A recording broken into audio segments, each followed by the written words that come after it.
Muchísimas gracias, amigos y amigas, por esta espera. Desde la mañana anunciamos que tendríamos un programa especial el día de hoy porque tener a un intelectual, a un prestigioso científico social, investigador, como es el arqueólogo y escritor, y también una eminencia en la historia del Perú, como es don Luis Lumbreras, quien nació en Ayacucho el 29 de julio de 1936.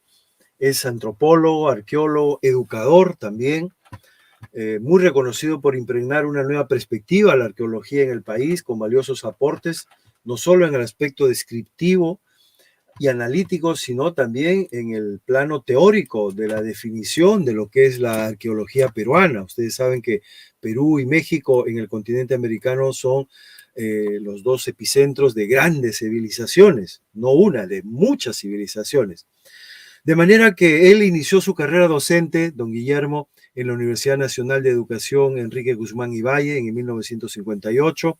En el 63 retornó a su ciudad natal Cusco, a su ciudad natal Ayacucho, como catedrático de la recién reabierta Universidad Nacional San Cristóbal de Huamanga, donde fundó la primera Facultad de Ciencias Sociales en el país, cuyo decanato ejerció en 1965.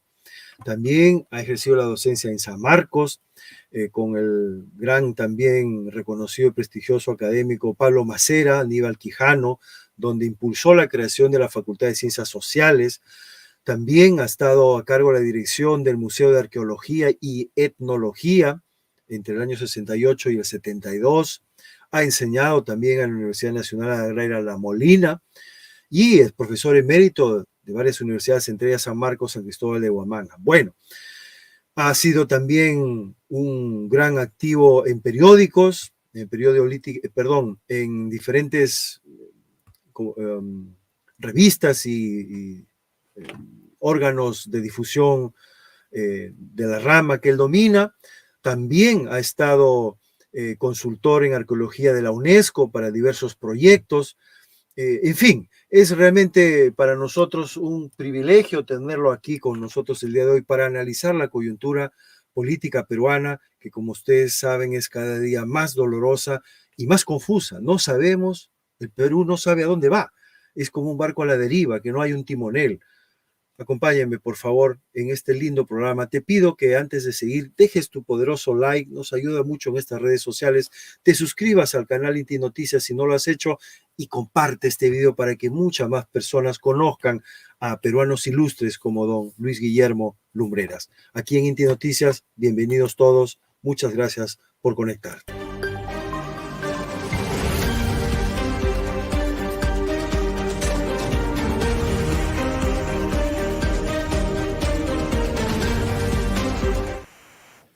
Don Guillermo, muchísimas gracias por su tiempo valioso. Aquí en Inti Noticias le damos la más cordial bienvenida. Buenas tardes. Don Luis, estos últimos días han sido muy dolorosos, en especial para usted, ayacuchano, por estas masacres que ha habido al pueblo, que nunca pensamos que volverían al país. Pensábamos que ya se habían terminado este tipo de acciones. Nos recuerda pues no solo al Plan Cóndor, sino a los posteriores años con Fujimori, con este tipo de acciones para tratar de gobernar de esta manera. Creemos que esta no es una forma de gobierno de ninguna manera y cada día es más insostenible este gobierno.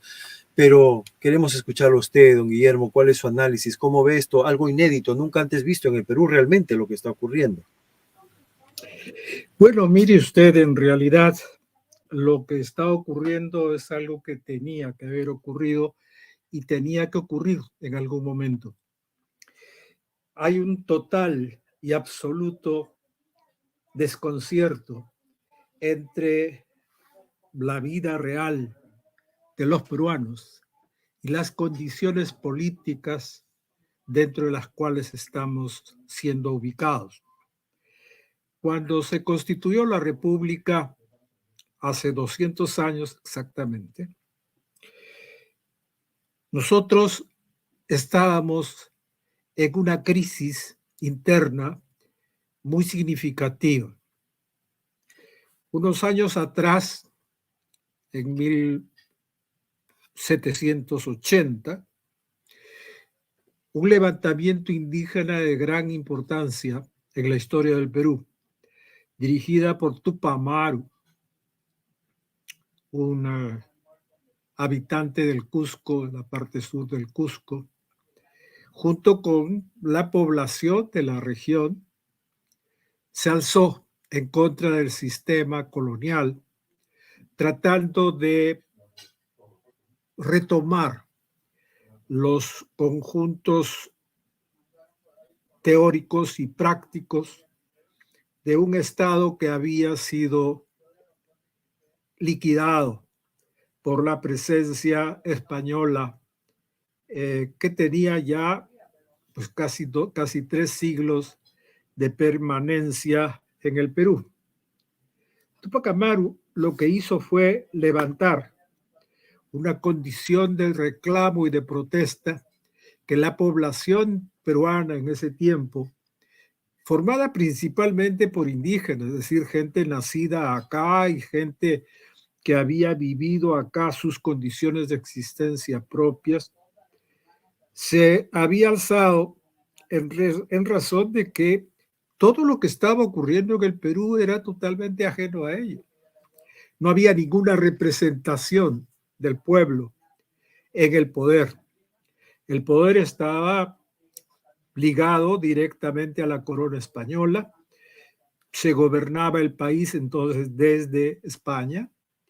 Y desde España se decidía qué cosa es lo que los peruanos teníamos que hacer. Por esta causa es que el levantamiento de ese tiempo tenía una consigna. Esta consigna que la dirigió Tupac Amaru con su esposa, doña Micaela Bastidas, hizo que se movilizara todo el país.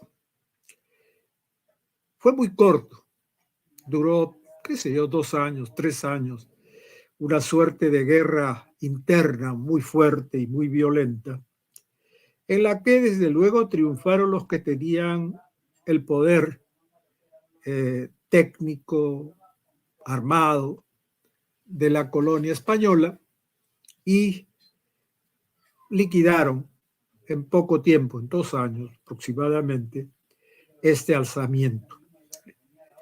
El resultado de este alzamiento es muy duro. La gente lo recuerda todavía hoy como muy duro. Destrozaron personalmente al líder, al dirigente Condorcanqui, de apellido quechua, que dirigió el levantamiento, y desde luego el levantamiento no reclamaba la caída de un presidente, de un virrey o de... No.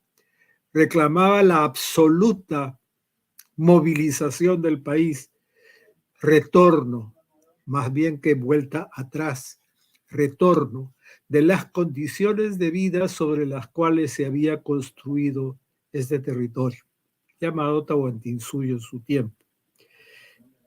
El resultado de esta proclama, de este reclamo de los indígenas y su derrota, su pronta derrota por el virrey Abascal y su gente, determinó que en los fines del siglo XVIII y los comienzos del siglo XIX se levantara una suerte de movimiento anti-indígena muy fuerte, echándole la culpa a Tupac Amaru de que en el Perú viviese una etapa muy dura, económica y socialmente, con muchas dificultades, con muchos alzamientos, con una tendencia muy fuerte a la destrucción de los avances que tenía el sistema colonial, y por lo tanto una suerte de rechazo en general de la opinión pública letrada en relación al sector indígena. El sector indígena en ese momento en el Perú era posiblemente el 80 y tantos %, si no el 90% de la población del Perú. Es decir, había quizás un 10, quizás un poco más, quizás el 20% de los demás eran o hispanos o gentes que habían traído los hispanos al Perú, que eran africanos traídos en condición de esclavos, o gentes de otros territorios que, en fin, acompañaron la empresa colonizadora de España. Tupac Amaru, él se firmaba Tupac Amaru, se alzó en la región del Cusco, pero su movimiento alcanzó prácticamente todo el territorio de lo que antes era el virreinato del Perú. El proceso de gran violencia fue conducido desde el Cusco. Tomó principalmente la región sur del Perú y Cusco, Apurímac, Ayacucho, Huamanga en ese tiempo, fueron los puntos de referencia del alzamiento popular, totalmente. Allí los pocos que no eran nativos del Perú eran gentes que de alguna manera se sentían vinculadas a lo que los peruanos consideraban como su patria. Esta situación en el Cusco del siglo XVIII tiene algún parecido a lo que está ocurriendo ahora. Y le voy a decir por qué. Cuando después de esta caída de Tupac Amaru, que fue muy violenta, con muchas expulsiones de los peruanos fuera del país, hacia el extranjero, hacia África, hacia todo lado, con muchas muertes, con mucha violencia, en fin, además con inmensas crueldades en contra de las masas indígenas, hizo que se levantara un proceso de reclamo de las condiciones en las que estábamos viviendo los peruanos. Y eso interesó principalmente a los sectores que tenían manejos económicos importantes en el Perú, es decir, los terratenientes, algunos que estaban metidos en el comercio, etc. Esta sección, este sector de población, aprovechó los pocos conocimientos que se tenían sobre el viejo Perú y comenzaron a desarrollar una serie de mecanismos de intensificación de las fuerzas antiindígenas que existían. Si bien en la época colonial había una separación muy clara entre el mundo de los nativos y el mundo de los hispanos y su entorno, en realidad lo que existía en el Perú era un país que no tenía patria, no había patria.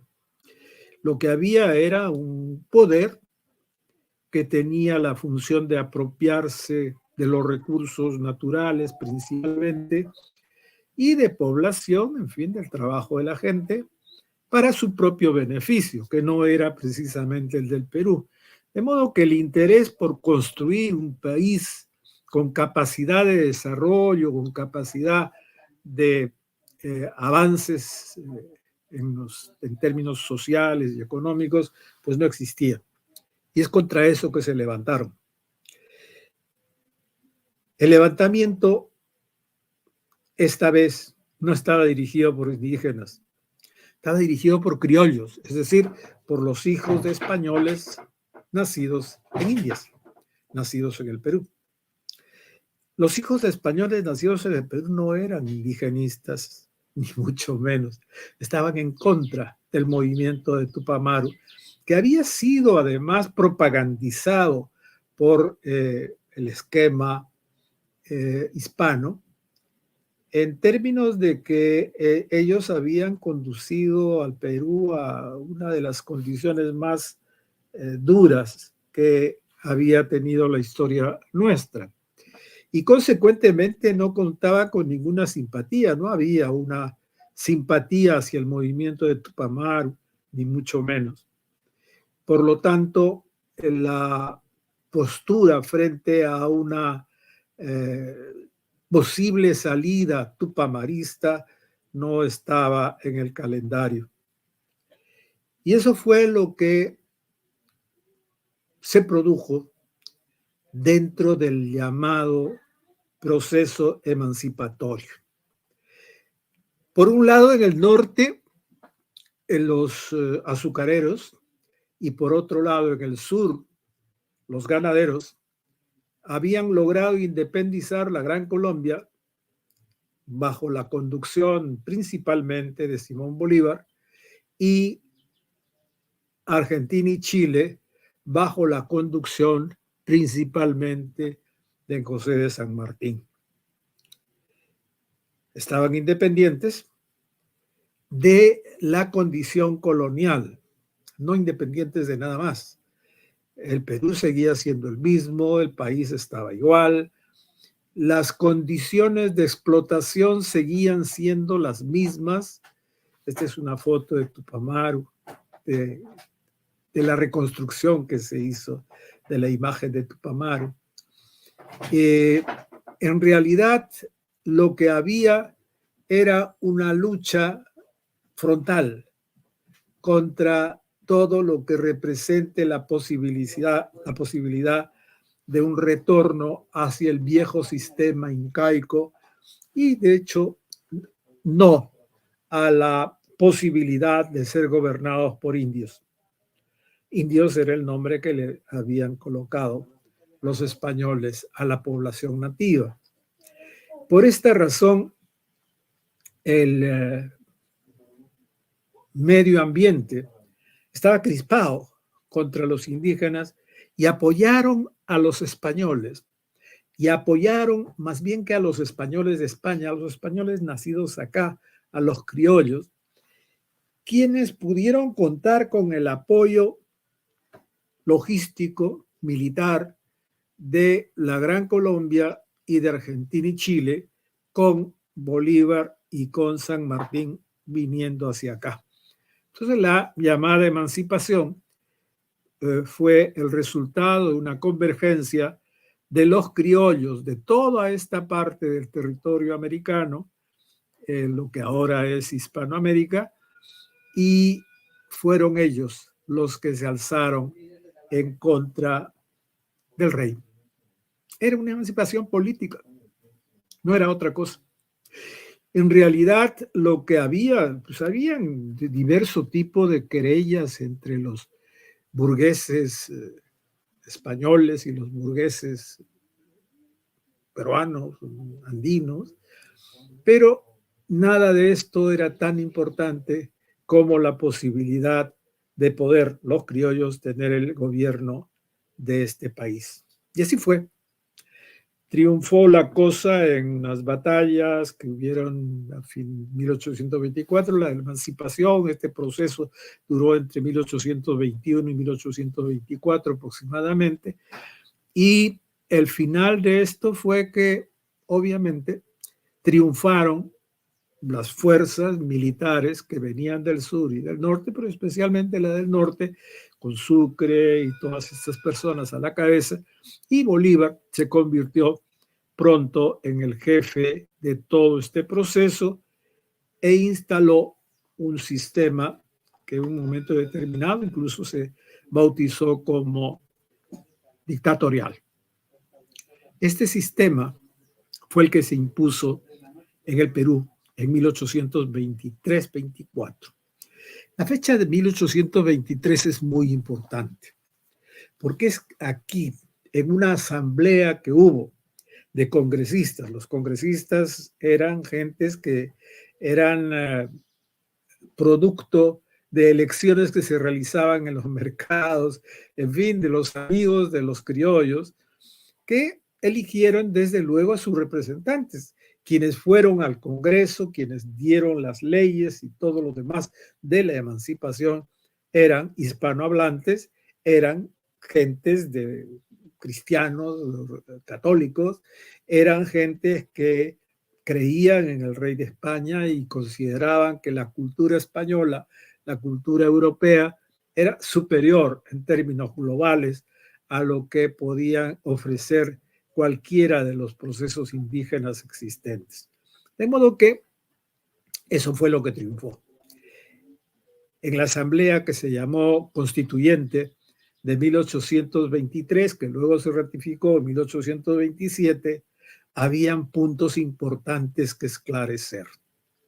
Uno de ellos es que se consideraban como peruanos a los que hablaban castellano, a los que tenían una religión católica y a los que de una u otra manera consideraban que su patria tenía una madre, que era España. Desde allí se generalizó el concepto de nuestra madre patria es España.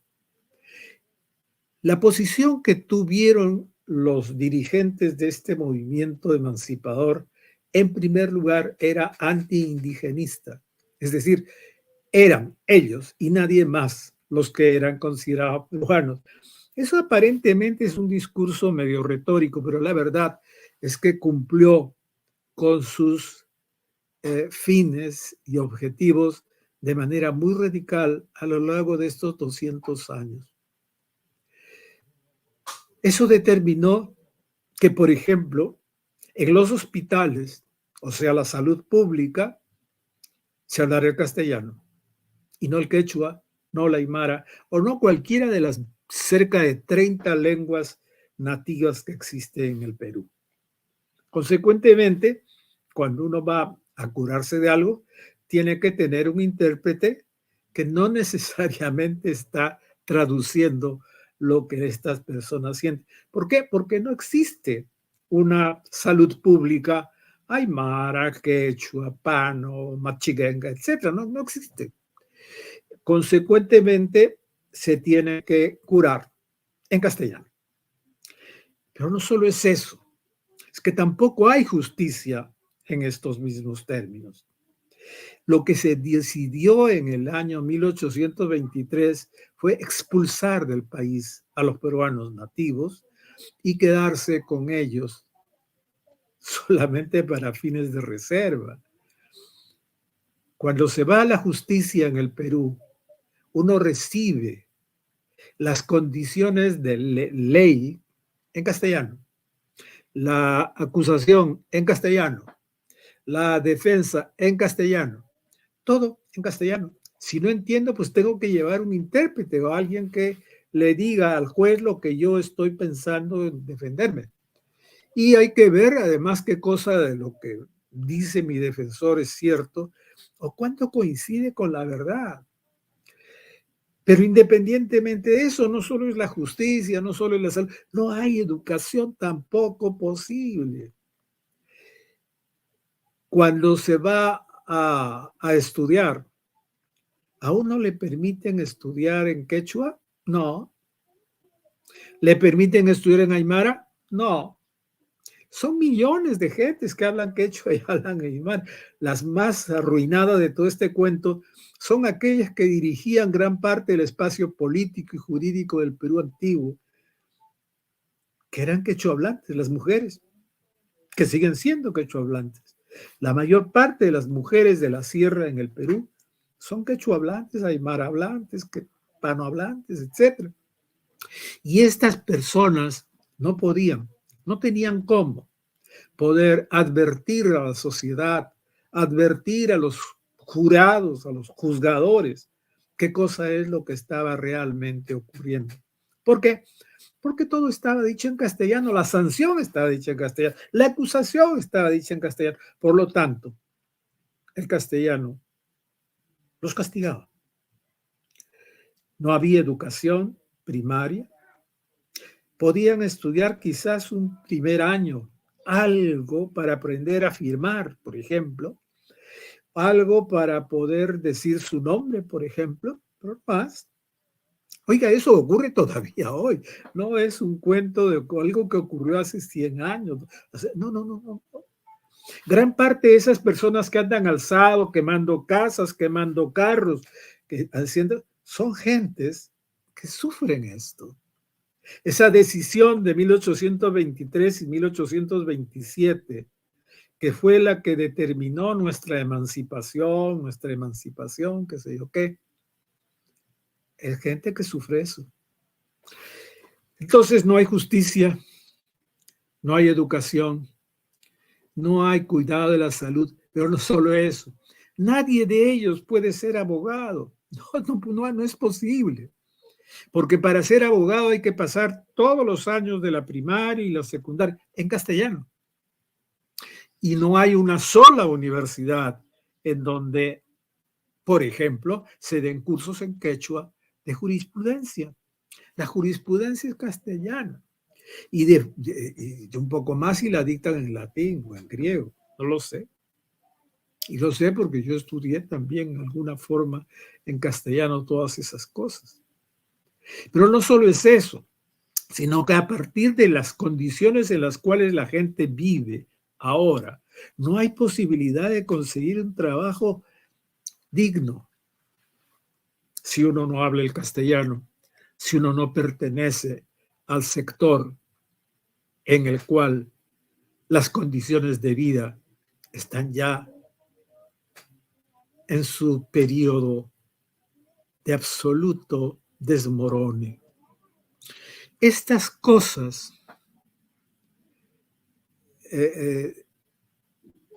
son cosas que tienen mucho que ver con lo que está ocurriendo.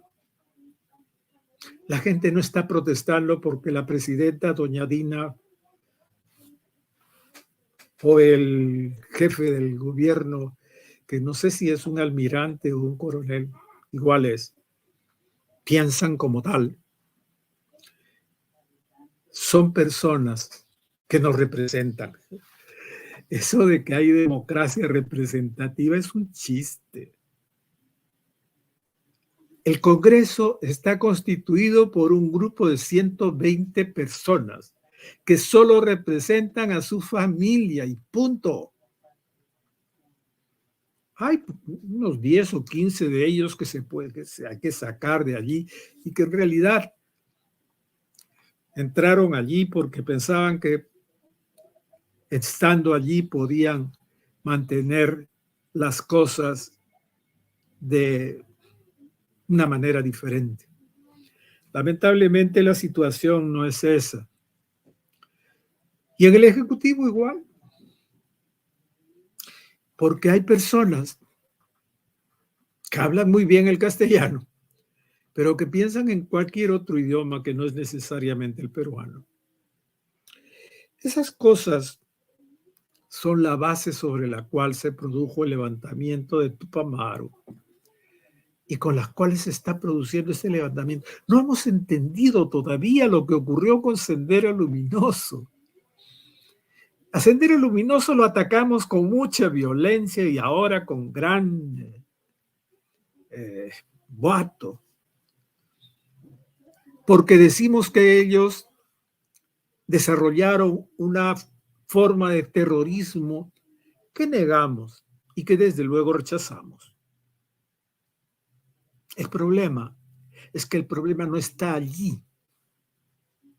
Sendero Luminoso lo único que hizo es levantar una chispa de aquello que estaba ocurriendo en todo el Perú.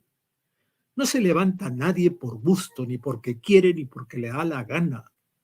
Se levantan las gentes porque las condiciones en las que viven no las pueden soportar más. Las condiciones en las que viven los peruanos, aquellos que fueron emasculados en el siglo XIX y que siguen actualmente en las mismas condiciones.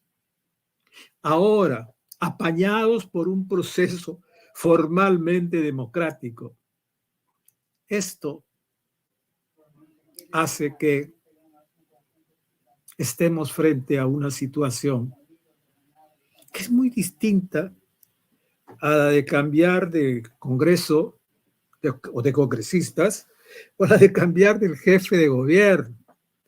La señora doña Dina Boluarte, que ha entrado allí a gobernar por razones de este sistema, por ninguna más, está totalmente obedeciendo las leyes. No está fuera de la ley esa señora, está totalmente dentro de la ley. Pero ya no sabía en qué plato se metía. No se dio cuenta de que no se trata de formar un partido o dos partidos o las condiciones en las cuales se puede de alguna manera morigerar el alma levantisca de los peruanos. No, no se levantan por gusto, no se levantan porque la cara del presidente o la presidenta les guste o no. Se levantan porque las condiciones en las cuales vivimos no corresponden para nada con el sistema. Por eso están pidiendo una nueva constitución.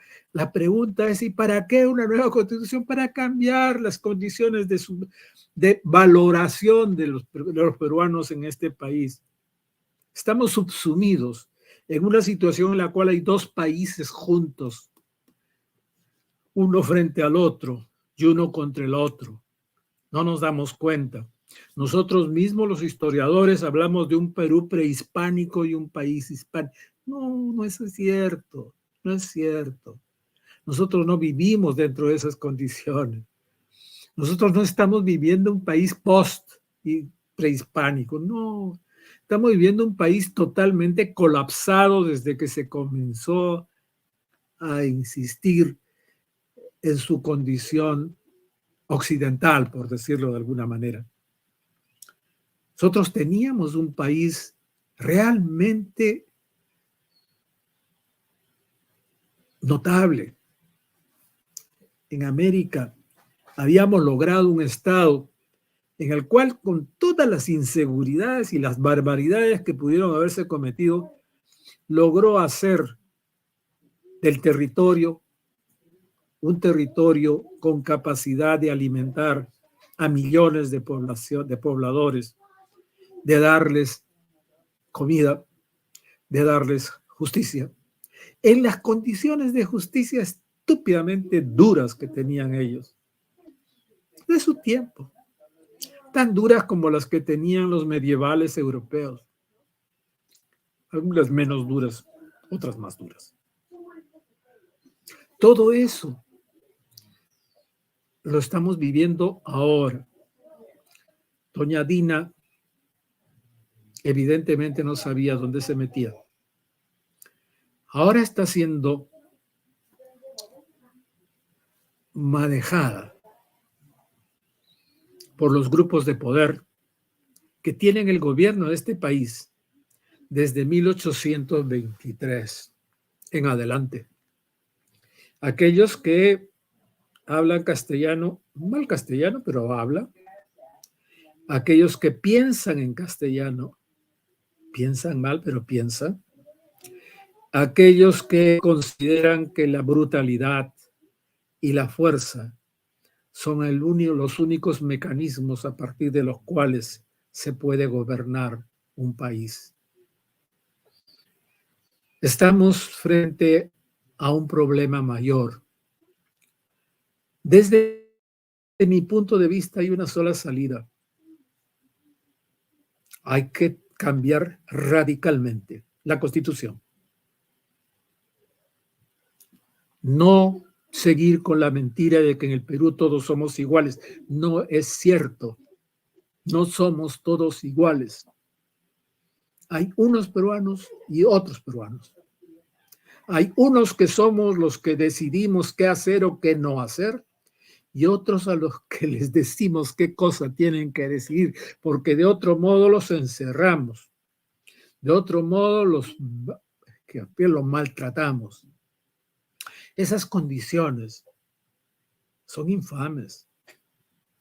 Yo recuerdo un diálogo que tuve con un padre de familia en un colegio, una escuela perdida entre las islas del lago Titicaca, y que siempre recuerdo y siempre la menciono porque para mí fue una experiencia importante.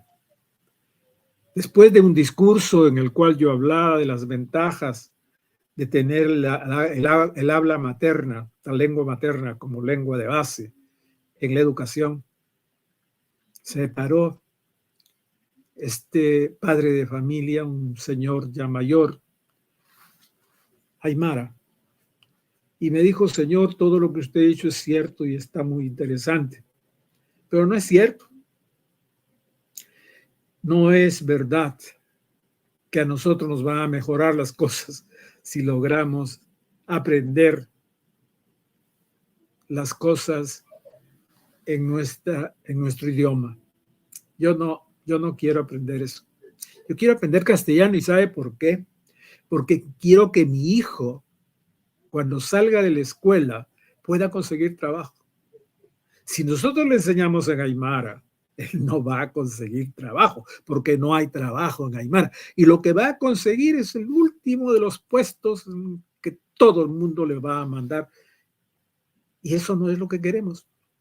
Pero no solo eso, no va a poder ser médico, no va a poder ser ingeniero, no va a poder ser abogado, no va a poder hacer nada si él no le enseñamos el castellano.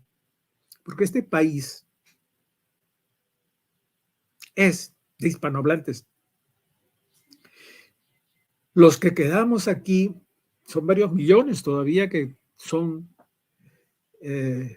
nativohablantes, por decirlo de alguna manera, en sus casi 40 lenguas diferentes. Y no tienen derecho a nada. ¿Saben quiénes vinieron a enseñarles algo diferente a su lengua en la selva peruana?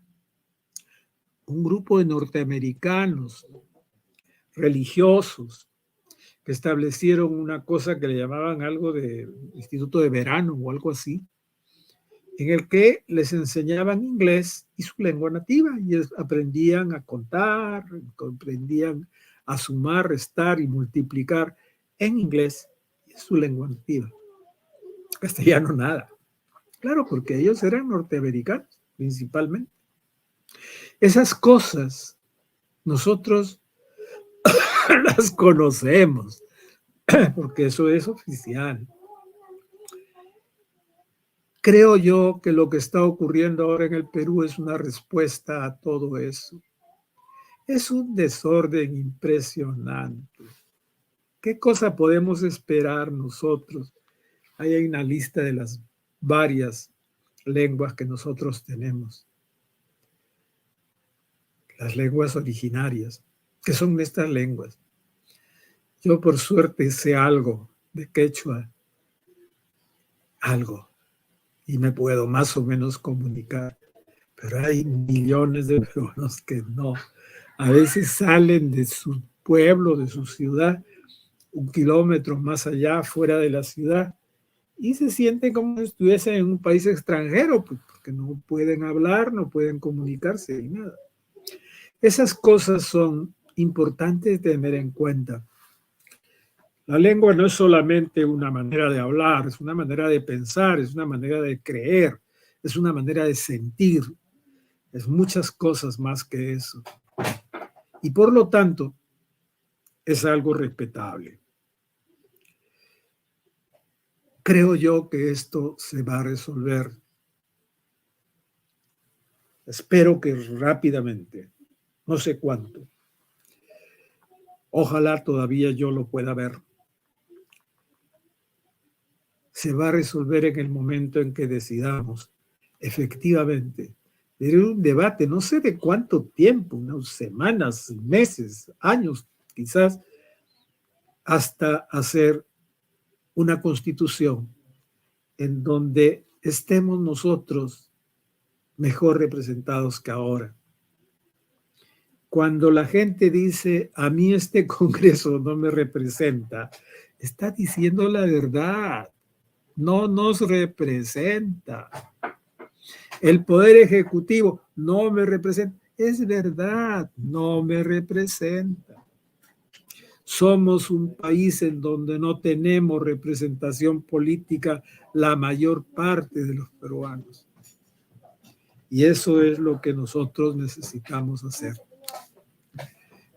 Cuando la gente se niega a pensar en una nueva constitución, es porque tiene miedo de perder. ¿Saben qué? Lo que está ocurriendo ahora con la derecha es lo que las derechas siempre han hecho. Defender lo que ya tenían hecho. Es decir, tratar de hacer que se mantengan las cosas tal cual, porque ellos viven bien. Los demás no viven bien, pero ellos, ¿qué les importa? No son los demás, son los otros. Esos indios, esos tipos que no hablan el castellano, que no pueden leer a Sócrates, esos tipos son los que sufren y no entienden lo que es el país. Los que no entendemos lo que es el país somos los que creemos que solo hablando castellano podemos resolver las cosas. No sé cuánto tiempo he hablado y no sé cuánto de lo que pienso les he dicho. Pero esa es mi manera de ver las cosas, mi querido amigo. Agradecidísimo, no lo he interrumpido en absoluto, don Guillermo, porque sé que cuando uno se inspira y empieza pues a hilar ideas y pensamientos es mejor, como usted, un buen catedrático, maestro, lo ha practicado toda su vida, así que con todo respeto he guardado y encantadísimo de escucharle, don Guillermo, porque nos ha permitido conocer un aspecto que quizás incluso en estos medios alternativos no estamos tocando y a partir de ahora lo vamos a tocar, porque usted ha dicho una gran verdad. Realmente el pueblo peruano, desde hace más de 200 años, que todavía clama un cambio.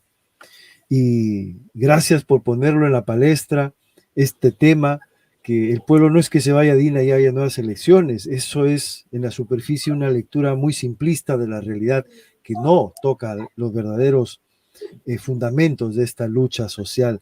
Don Guillermo, permítame, es de cajón que le pregunte, ¿qué cree que pasó con el presidente Pedro Castillo en ese nefasto día del 7 de diciembre, que salió a leer un discurso sabiendo él que perfectamente no podía disolver el Congreso de esa manera, pudiéndolo haber hecho si es que hubiese querido, presentando cuestión de confianza de manera constitucional? ¿Qué cree que ocurrió, don Guillermo? Es una pregunta que todos nos hacemos. Yo no conocí al señor Castillo, no tuve ocasión de conocerlos, pese a que hubo oportunidades en las cuales fue posible que se establecieran algunos mecanismos de articulación, pero no pude conocerlo. No sé lo que pensaba. Lo que sí sé es que es un hombre sano. No es un ladrón. No es un sinvergüenza. La derecha, que está habituada a tener gobernantes ladrones y sinvergüenzas, cree que todos son de la misma condición y le han adjudicado todo un conjunto de empresas que este caballero no es capaz de tener. Creo que algo ocurrió. Hay muchos dichos y decires en relación a esto. Yo mismo me he tratado de preguntar muchas veces, incluso con varias de las personas que pudieron estar cerca de él. Y les he hecho la misma pregunta que usted me está haciendo a mí. Francamente, nadie tiene una respuesta. Posiblemente, le confieso, temo mucho que ni él mismo tenga una respuesta. Fue tan exabrupto lo que dijo. Fue de una manera tan absolutamente extraña, fuera de toda lógica, fuera de toda posibilidad real, lo que él mencionó. No es tanto lo ilegal que pudo ser, no es tanto eso, cuanto la falta de racionalidad que está acompañando ese proceso.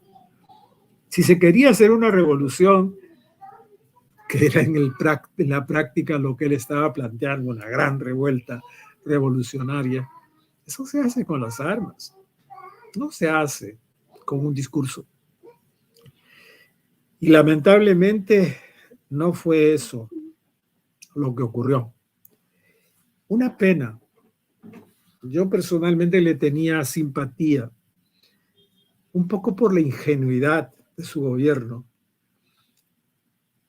que era clarísimo que estaba maniatado y estaba manejado por los más oscuros sectores de la derecha peruana, que son los que siguen gobernando. Ellos siguen, el gobierno de nuestro país no ha cambiado.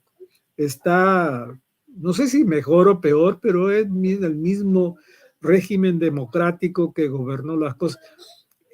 Su mejor representante es este Congreso, que no le entiende nadie y creo que ni ellos mismos se entienden. Y las condiciones en las cuales se produjo el llamado golpe o autogolpe de Castillo no son posibles de manejar con lógica. Hay algo que ha pasado, hay algo que debe haber pasado para que el señor Castillo haga lo que hizo y dijera lo que dijo. No lo sé, francamente, no lo sé y no lo entiendo, no lo comprendo. De cualquier modo, desató el nudo, rompió. No fue una simple jugada, rompió el nudo. Y al romper el nudo ha comenzado a desatar, oiga, lo que Sendero planteaba, lo que antes Hugo Blanco, toda la gente plantearon, lo que antes hubo, porque el Perú no ha estado quieto desde hace por lo menos 30 o 40 años. Hemos tenido nosotros revueltas, especialmente los sectores jóvenes, de los sectores pensantes de este país, que son muy valiosos. Este Perú no es lo que Belaúnde Terry dijo en un momento, que somos un país pacífico. No, para nada. De pacífico no tenemos nada. Hemos estado peleándonos todo el tiempo, tratando de... Yo no creo que haya una sola década en la historia del Perú donde no haya habido alzamientos. Y estos alzamientos han sido bien duros en los últimos años. Hay todo el asunto de Mesa Pelada, hay todo el asunto de la convención, hay todo el asunto, en fin, hemos tenido alzamientos que no han sido simplistas para nada. Los últimos presidentes que hemos tenido han tenido que bregar con muchos de ellos. De modo que, francamente, lo que está ocurriendo es una situación perversa que solo se va a lograr en el momento en que nos demos cuenta que no hay una simple lucha de clases, en donde hay una indefinición de los papeles de clase que tienen en cada sector, pero al mismo tiempo un proceso estrictamente social, global, en donde todos estamos reclamando ubicarnos en el Perú. De nuevo, un Perú distinto a este que nosotros estamos viviendo y que ojalá no tengamos que vivir por mucho tiempo más. Muchísimas gracias, don Guillermo. Podríamos decir quizás que así como México tuvo su revolución con Pancho Villa, Francisco Madero, Emiliano Zapata, en el Perú no tuvimos esa revolución y por lo tanto como que se fue larvando y ahora hay una explosión social realmente de un gran calado. ¿Qué mensaje le daría al pueblo, don Luis, a los que están en la calle, a los manifestantes, desde su experiencia? ¿Hacia dónde deberíamos conducir este proceso que es revolucionario sin ningún lugar a dudas, realmente para que no desemboque en un nuevo fallido, en una nueva muerte de las esperanzas del pueblo peruano, sino que se puede encaminar de verdad hacia esa transformación que ya toca definitivamente al Perú, porque el Perú no puede ser más un país sin un cambio democrático verdaderamente con una nueva constitución? Mire, cuando se liquidó el grupo de manifestantes, por decirlo de alguna manera, que acompañaban a Tupac Amaru, Tupac Katari y toda esta gente, en realidad lo que vino fue un nefasto periodo de represión violenta que se prolongó por cerca de 30 años aproximadamente, o 40 años, con formas de represión, de una violencia jamás sentida. Yo temo mucho que algo parecido venga. En aquel tiempo, la consigna era gritar contra los indios, los cholos, los negros, los vagabundos y los quién sabe qué que había en ese momento. Eso ha cambiado ahora, a otros nombres, pero sigue siendo básicamente lo mismo. Se dice que las multitudes que salen están acompañadas por vándalos y que los vándalos hacen esas cosas. Es posible, es los que intervienen en esas cosas. Pero de una u otra forma, eso es lo que está pasando. No es una cosa tan simple. No es cuestión de gritar a todas, oiga, estos vándalos. No, no, no, no, no, no. La situación es seria. No es broma lo que está pasando. Esta condición hace que de pronto comencemos a recordar que tenemos dificultades. Oiga, una de las cosas que ha logrado el movimiento hasta ahora, hay varios que está logrando poco a poco, es que la gente comience a dudar sobre el sistema. La gente no tenía ninguna duda que el sistema era democrático y que llamamos democrático porque, en fin, era democracia. Hay quienes comienzan a dudar de eso. Hay quienes comienzan a darse cuenta de que muchas de las cosas están manipuladas y de que la manipulación viene de los sectores que han tenido siempre en sus manos el Perú. Los que de una u otra manera nos atrevemos a hablar de distintas... Yo acabo de publicar un libro mío salido hace, no sé, unos 2 meses o 3 meses creo, publicado por una editorial española, que se llama Historia General del Perú, en donde trato este tema. Lo trato desde la perspectiva estrictamente histórica. Temo mucho que el libro haya sido escrito en términos excesivamente académicos, aunque traté de perseguir la posibilidad de escribirlos en forma mucho más coloquial. Pero aún así, el libro ha tenido éxito. Entiendo que se ha vendido bastante bien acá en Lima. Sé que ha llegado fuera. Planeta es que lo edita, la editorial Planeta. Y es un libro en donde está diciendo, estoy sustentando todo esto de lo que he hablado ahora, y que espero poder completarlo con un colofón que estoy ya comenzando a redactar, que trata de esta última parte. Esta última parte es el colofón de lo que nosotros hemos venido viviendo en estos últimos 40 años. Comenzó todo el lío con Hugo Blanco, sindicalista, trotskista, radical. Ese es el libro. Con lo que hicimos en el momento en que se levantó Hugo Blanco, fue a apoyar lo que pensamos que era un planteamiento revolucionario, y lo es. Solo que comenzó desde el lado del sindicato.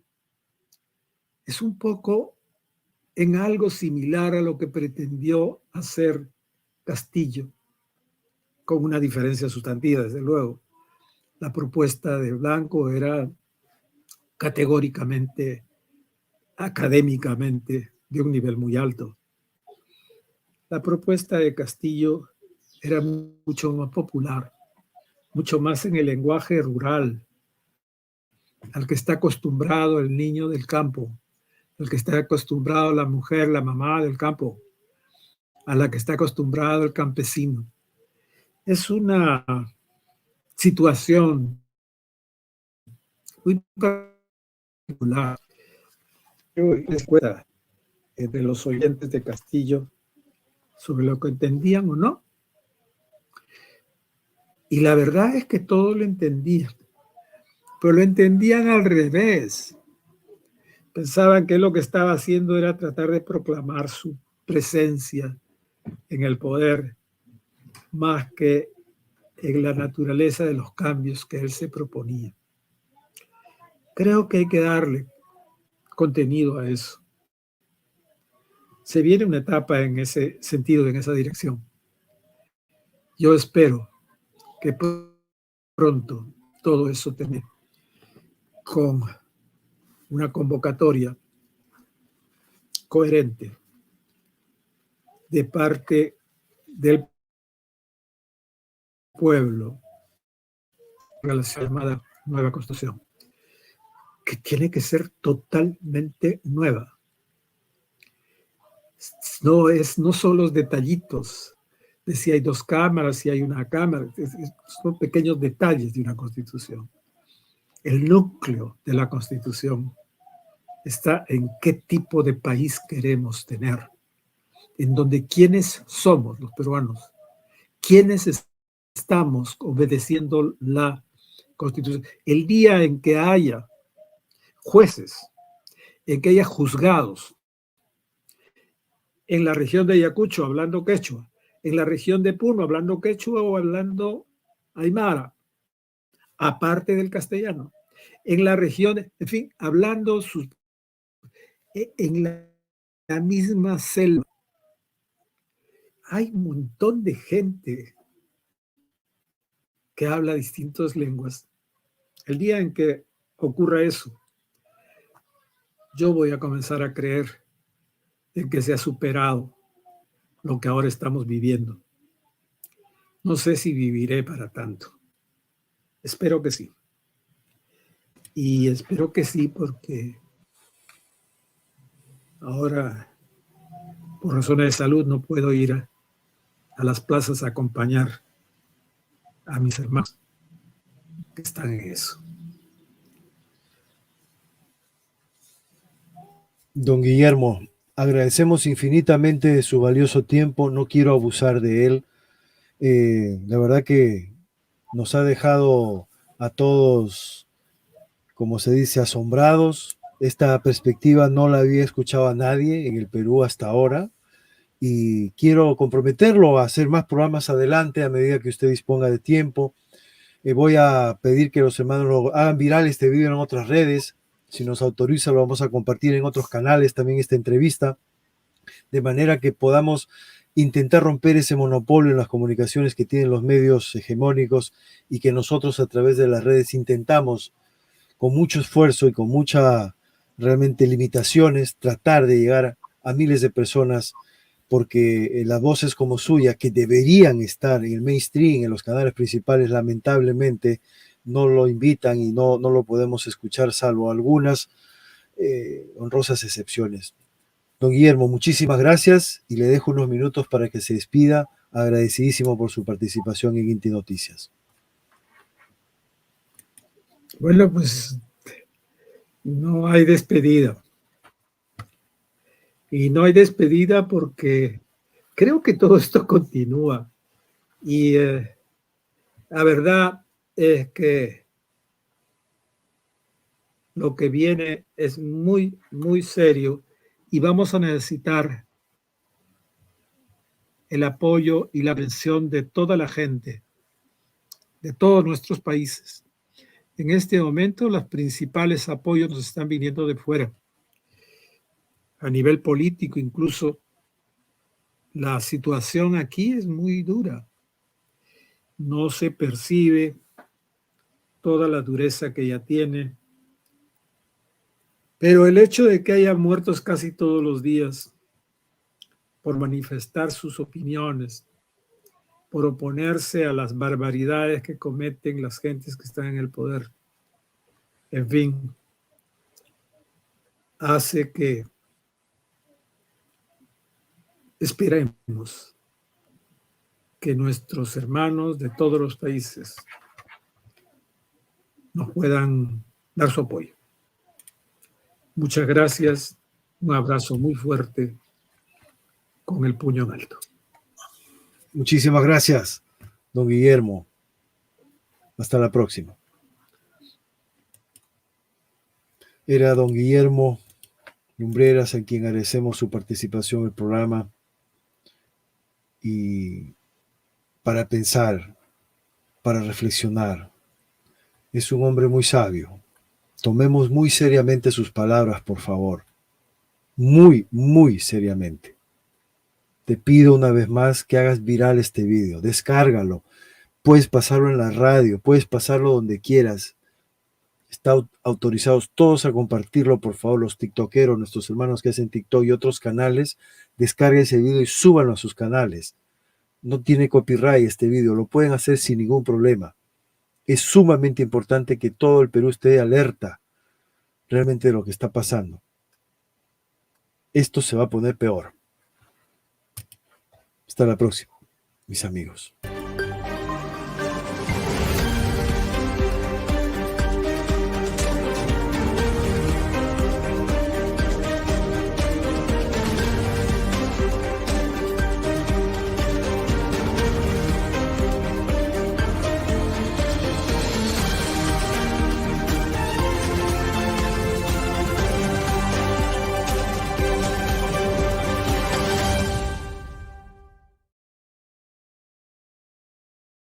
Gracias, amigos. Y si quieres colaborar voluntariamente con este canal, en su mantenimiento y desarrollo, puedes hacer tu donación voluntaria al 993-266-822, tu poderoso Yape, y también a nuestra cuenta de PayPal.